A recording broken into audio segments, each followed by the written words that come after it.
My daughter went missing a week ago. I just received a call from an anonymous number. When I first saw I was getting a call from an unknown number, I thought it was another sales call. I never could have guessed that this call would reveal the horrifying secrets my husband was hiding. Hello? It was quiet except for someone breathing on the other end. I frowned but tried again.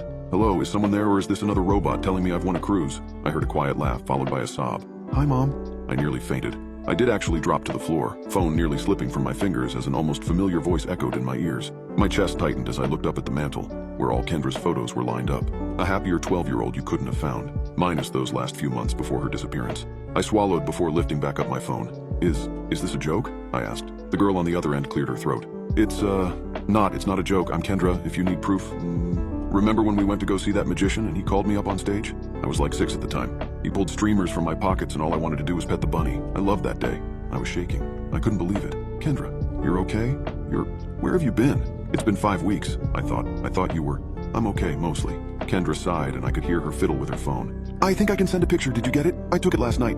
My phone vibrated and I looked at the picture I received. A good half of her face was hidden by her hoodie, but I could tell it was Kendra. She was holding up a peace sign with her free hand and I could see a smile. It seemed weird that she only sent half of her face though, but I couldn't believe it. It really was Kendra. I managed to get off the ground and have a seat in my living chair.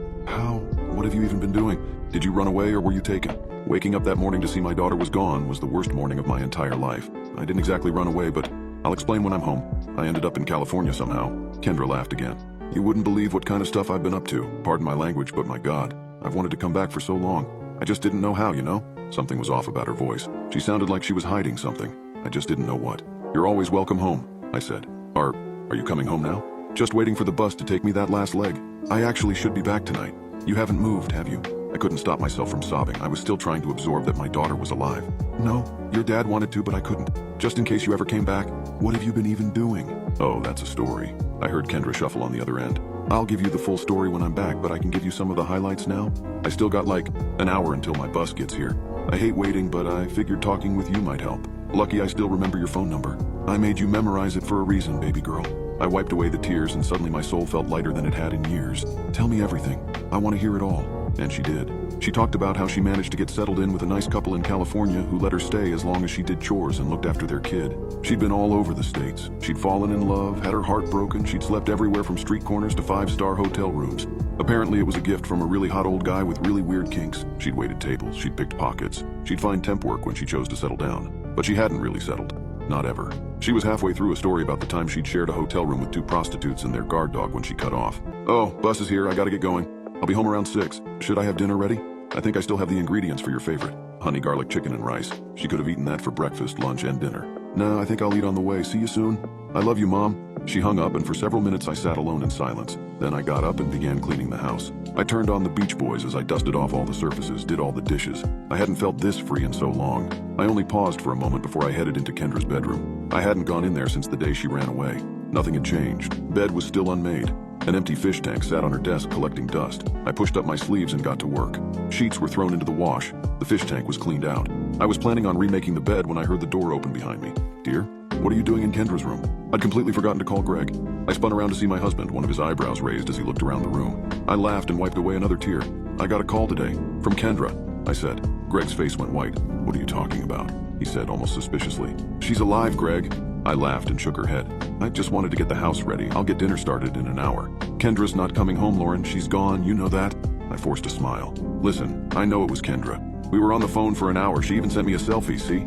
I pulled my phone from my pocket and offered it to Greg. He took it and I saw his eyes widen before he sneered. This is a joke. A sick joke. Someone's making fun of you. He lifted back up the phone. This could be anyone. It's been weeks. What took her so long to call? I can tell you why, because it's not Kendra. My high from earlier crashed. I was on the phone with her. I'm not an idiot. It was her. I'll show you. Greg hit the call button and turned the phone on speaker. Whoever this is, I'm going to effing kill them. Greg! I tried taking my phone back, but he waved me off. The phone rung twice before Kendra answered. Yeah, Mom? Something come up? She asked. I could hear the sounds of the bus in the background. Greg's face had gone from white to a startling shade of red. Whoever you are, you're going to stop right now, or we're going to go to the police, and Kendra's laughter cut him off. This time they came out harsh and cutting. Oh, hi, Daddy. Damn, I hoped I would beat you home. Make it a big old surprise. Tell me, Daddy dearest, why were you so eager to move? Why you're so certain I'm dead? Oh, wait, is it because you effing murdered me, Daddy? Greg went dead silent. I stared at my husband. What is she talking about? I asked. I wanted to wait until I was home, but I guess this story can't wait. She sighed.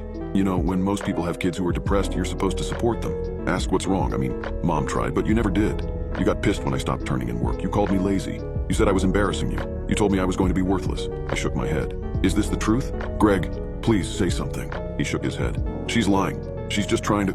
Remember the time I was found crying in the library? You were called to school and you threatened me that if I interrupted your workday again with this bullcrap, you were going to beat me black and blue. I was so scared I couldn't tell Mom. That's why I tried to run away, but you tried to stop me. Kendra sighed. I'm sending you another picture. Take a good long look at me now. I shook, but I waited for that picture to pop up. Now Kendra's face was entirely revealed and I wanted to vomit.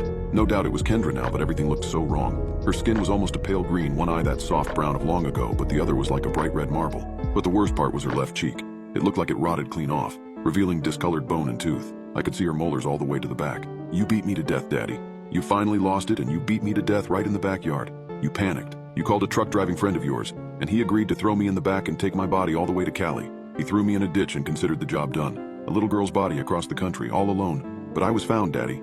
Your friend didn't hide me well enough. Kendra paused to catch her breath. Their names were Sabrina and Eleanor. They found my body and they brought me back. I was so scared, so confused, but they were kind to me. They helped me remember my life before, helped me function like a normal person, mostly. There's still some kinks in the system, but that's what happens when you're rotting in the back of a semi-truck for a few days before being healed. This can't be real. Greg finally managed to stutter out. This can't be real. Oh, but it is. You want to know why it took me so long to come back? Kendra giggled again, the sound making my skin crawl. It's because I was still scared of you. Yep, I was scared to face you. Maybe I blamed myself a bit for what happened. Maybe if I tried harder, but no. I finally accepted it wasn't my fault. It was all you. You killed me. I needed help and you effing killed me. It was an accident. That's all Greg got out before all I saw was red. I grabbed the lamp off of Kendra's desk. Greg spun around just in time to have it collide with his head. The lamp shattered and Greg dropped to the ground, the phone landing among the glass fragments. Mom, are you okay? I picked up the phone. I broke a lamp over your father's head, I said. Jesus Christ, Mom, did you kill him? I knelt down next to my husband's limp body. He's still breathing, so no. Kendra whistled. Good, because I called dibs. Just throw him in the basement till I get there. Bus is pulling into town now. I'll be home in about half an hour. I love you. She hung up and I was alone with my unconscious husband. All these years I thought I'd been the only one he took out his temper on. He'd never used his fists, just his words. But those words were fantastic at making me feel like a monster. Like it had been my fault our daughter was gone. Kendra's going to be here any minute now. Greg is locked in the basement. I've heard him beg to be let out. But he's staying there so he doesn't miss our daughter coming home.